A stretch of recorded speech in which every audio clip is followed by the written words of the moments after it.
So Bad Bunny is not scheduled to play the Super Bowl halftime show till next year. Basically, the controversy is this. Do you have a problem with one Hispanic singer singing one Hispanic song for one single event just one time out of the whole year? Why would...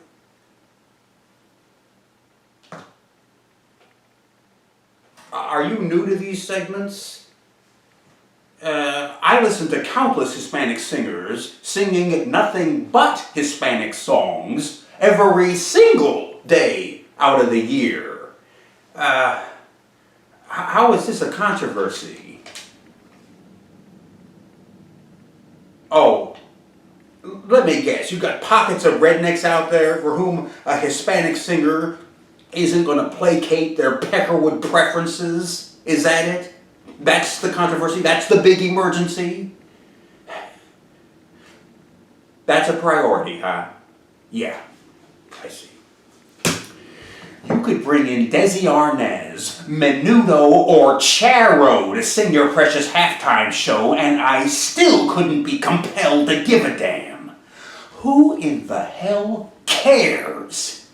Jeez. What are your thoughts about Blue Chew? Blue Chew? The thing where they... I don't know. In all honesty, it always depends. It's case by case. It's always different every single time. Sometimes I plug that thing into the dashboard and the music is fantastic. A lot of the times, the music is garbage. Yeah.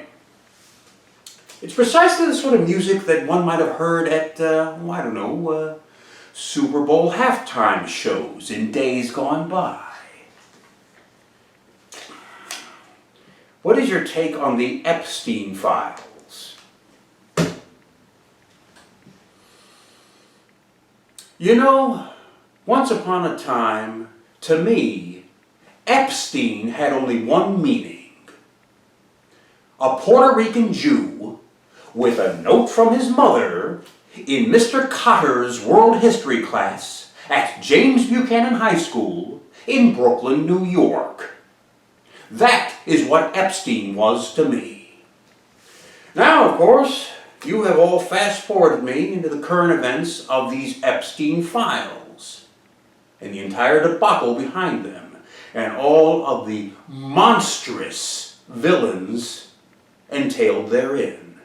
And as I understand it, they have finally reached a crossroads, and you are all on the edge of your seats, waiting for the grand revelation in which these are opened up, exposed to the whole world, in order for everybody to see, following which will be the comeuppance, the punishment. And I fear that you may well be in for a disappointment. Because when that moment is at hand, and everyone presents the allegations and the accusations backed up with the evidence, the proof, photographs, witnesses, sworn statements, signed testimony, affidavits, everything in order to point to the bad guys and say, this is it. The whistle has been blown, this is the smoking gun. We've got you, red-handed. Here it is. You cannot refute this, you cannot deny this, you cannot make this go away. You are going to have to answer to this. Here it is, the proof. And they'll all be lined up, beginning with the fat-faced fraud at the top. And they will pause, and they will look you in the eye, and then, with the smugness of insufferable self-assurance, with supreme confidence, they will stare you down and they will say, this is your evidence? This is fake. This is phony. This is fabricated. This doesn't prove anything. This is artificial intelligence generated. It proves nothing.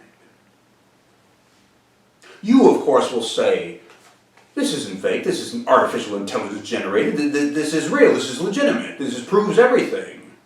This isn't phony. They'll say, Can you prove that it isn't?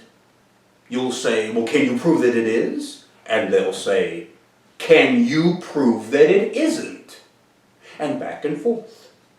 And the impasse will have reached the collision point, and the cycle will be born, and it will continue interminably and endlessly. Straight out of a Dr. Seuss book. You see, there are some of you out there who, with the best of intentions in going after the bad guys, jumped the gun. You just couldn't wait for the real deal evidence, so you started creating some of your own. You took this artificial intelligence generation of images and videos and the capability therein, and you twisted and distorted.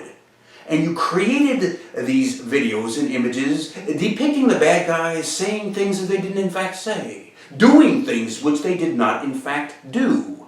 And in doing so, you created for them the ultimate weapon in their arsenal: deniability. You see, now all they have to do is say, I never said that, I never did that. And in this instance, they would be telling the truth. And from that point forward, in the blur of the line between fact and fiction, it's a simple stretch to denying the real evidence, the real proof. Now, as I say, you did it with the best of intentions, but what was the hope? Going after the bad guys? Sure, but there was also that instant gratification, that self-validation for all of your precious, clever talents. A bevy of thumbs-ups and smiley faces. Well, I hope it was worth it. I hope it was worth it, because they are probably going to be able to refute everything in these files. And in this sense, it's your fault.